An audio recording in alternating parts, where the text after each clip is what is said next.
Et bonjour à tous et bienvenue dans cette nouvelle vidéo. Cette semaine, guidance collective. Cette semaine, j'ai choisi de ne pas du tout orienter la thématique de la guidance et de vraiment laisser le jeu m'entraîner sur l'espace, sur le message que vous avez besoin de recevoir. Je vais vous inviter à prendre le temps de vous laisser appeler par le tas numéro 1, le tas numéro 2 ou bien le tas numéro 3. Évidemment, ça reste une guidance collective et on prend bien toutes les distances qui vont avec. Petit warning, toujours important pour moi au moment de ces guidances collectives. Et à chaque fois, le tirage sera avec une première carte ici de l'oracle, le coaching de Charlie, de Yena Soul Shadow sur YouTube, pour définir un petit peu la problématique actuelle, l'espace où le message va venir nous parler. Deuxième ligne, 3 cartes de l'oracle Fémin, l'oracle des paradoxes pour aller regarder ce qui bouge et le déséquilibre actuel. Et enfin, une petite synthèse constituée de 2 cartes à chaque fois. Une première carte de l'oracle de l'équilibre et des émotions pour aller regarder l'espace un peu émotionnel, voir comment il traverse tout ça. Et une petite carte du tarot de Rider-Waite-Smith afin de nous accompagner, de nous guider pour remettre tout ça d'aplomb. Donc c'est parti, on démarre tout de suite avec le tas numéro 1, et si ce n'est pas celui que tu as choisi, n'hésite pas à swiper directement au bon espace. Allez, c'est parti pour vous qui avez choisi le tas numéro 1. Première carte ici, la carte s'appelle Parler. Je vous la montre sans le reflet. On est évidemment sur l'espace de la prise de parole et sur l'espace de l'expression, de ton expression. Comment parles-tu en ce moment? C'est ce qu'on va aller regarder avec l'oracle des paradoxes. Je révèle la carte centrale qui est en général l'espace où le paradoxe se pose. Et les cartes de chaque côté.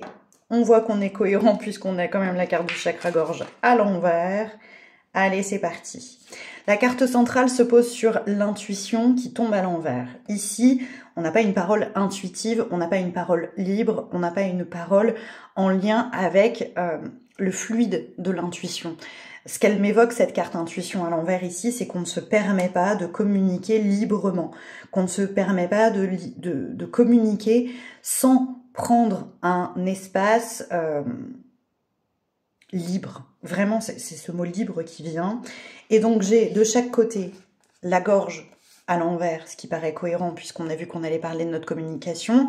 Et puis, les os ici qui me parlent de nos émotions qui tombent aussi à l'envers.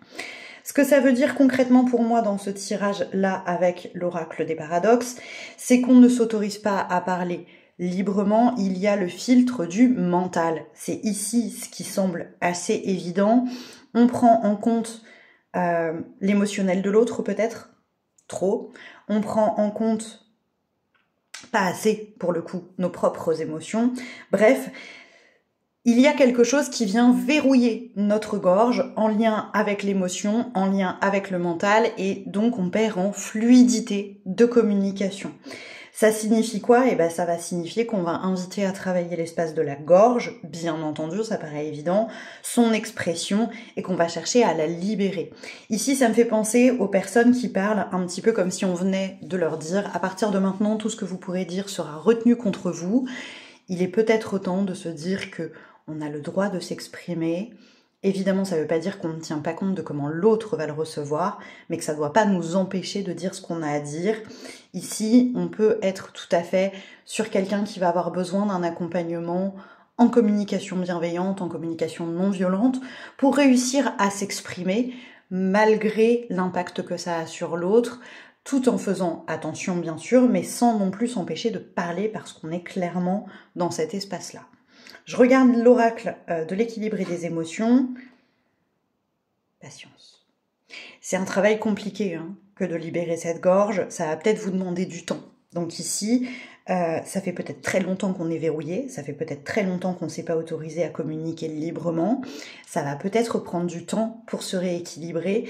Et l'oracle vient nous rassurer en nous disant que c'est OK, vraiment, d'aller doucement. Je regarde le Rider-Waite.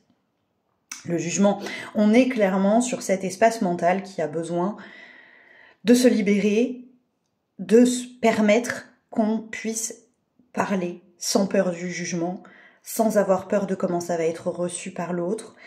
On est vraiment sur une arcane aussi qui nous parle de cette libération, parce que le jugement, c'est aussi le moment où on va être libéré bibliquement, hein.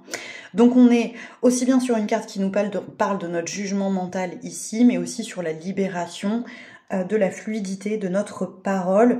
Ici, pour vous, hein, n'hésitez pas à vous autoriser à vous parler à vous-même d'abord, à prendre le temps de libérer votre vérité intérieure avec vous, puis ensuite d'oser la porter à l'extérieur. C'est vraiment l'image que j'en ai ici.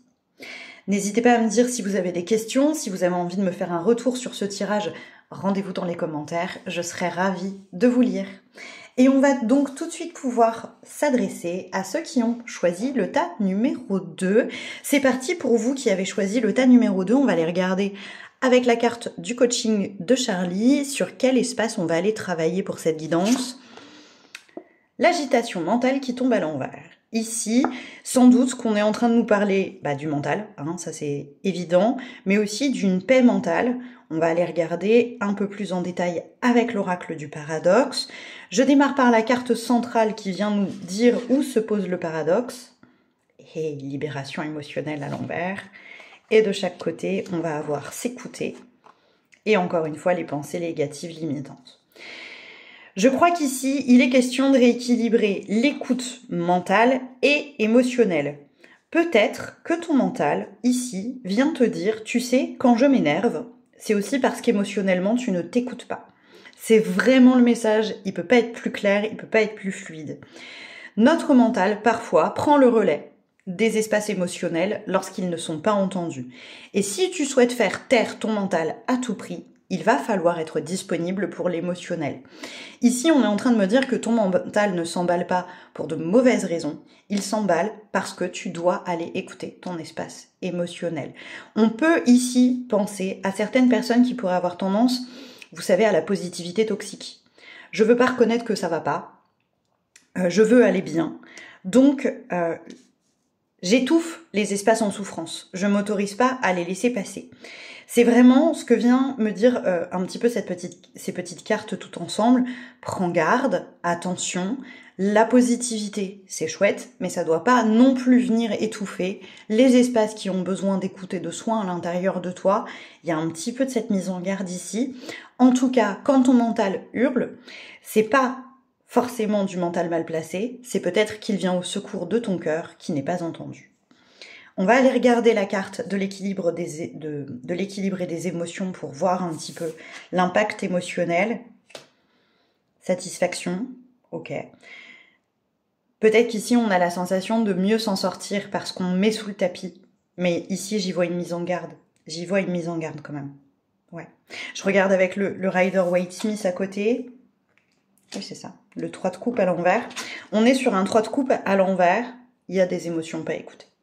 Il y a des émotions peut-être qui se contredisent et qui du coup provoquent ces pensées qui ont l'air de pas aller ensemble, de pas être agréables, etc. Pour moi, il y a vraiment besoin d'une écoute profonde de soi ici pour aller vers une vraie satisfaction et non pas pour aller vers je mets sous le tapis, j'ai l'impression d'aller mieux, mais en fait c'est juste caché sous le tapis. Est-ce que c'est clair pour vous, l'état numéro 2? N'hésitez pas à me faire un retour dans les commentaires. Et si vous avez des questions, à me les poser. Je me ferai une joie de venir vous répondre. J'espère en tout cas que ça vous aidera à y voir plus clair dans cette petite tête, dans ce petit cœur, et que vous allez pouvoir libérer vos émotions. On va ensuite se diriger vers ceux qui ont choisi le tas numéro 3. Bonjour à vous, j'espère que vous allez bien. Et donc on va aller regarder tout de suite avec la carte ici du coaching de Charlie, dans quel espace la guidance vous emmène aujourd'hui. C'est parti. La carte tombe à l'envers, travailler. On va sans doute aller regarder des espaces peut-être de repos, des espaces peut-être un peu plus légers qu'un travail en profondeur. En tout cas, c'est ceux dont elle me parle seule. Je vais aller creuser évidemment avec les cartes de l'oracle des paradoxes. Je démarre par la carte centrale pour aller regarder où se pose le paradoxe pour vous. Nettoyer, purifier. Donc on est peut-être sur un temps de vide qui permet de faire le tri. C'est vraiment ce que ces deux cartes me disent ensemble. Regardons de chaque côté sur quoi le paradoxe joue. Mémoire, chakra du cœur. Ici, pour moi, on parle, tu sais, travailler sur soi. De ces périodes, de ces façons de voir le travail sur soi qui peuvent être peut-être un petit peu parfois, de mon point de vue, pas constructives dans le sens où elles sont brutales, où on va aller un peu trop vite, un peu trop fort et vouloir aller rapidement à un objectif.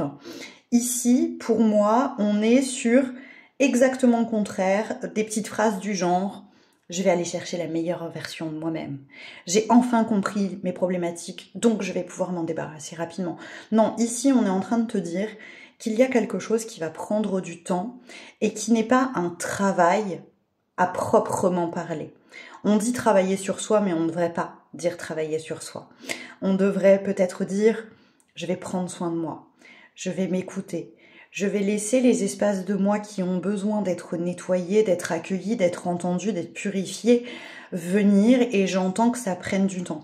Ici, en fait, le message, c'est si tu veux aller apaiser tes mémoires pour libérer ton espace du cœur, si tu veux aller purifier tes émotions, nettoyer tes émotionnels, etc., ça va prendre du temps et c'est normal. C'est pas une tâche avec un début, un milieu et une fin. C'est pas aussi simple que ça.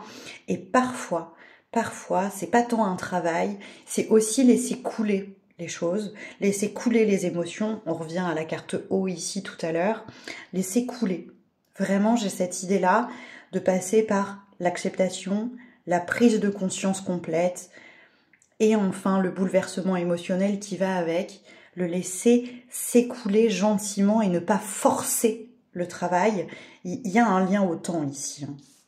Je regarde avec la carte de l'équilibre et des émotions pour aller plus loin. L'invisible, waouh! Et complété avec cette carte du Rider-Waite. Ici, on fait référence peut-être à des choses qui sont encore inconscientes et qui ont besoin de temps pour remonter.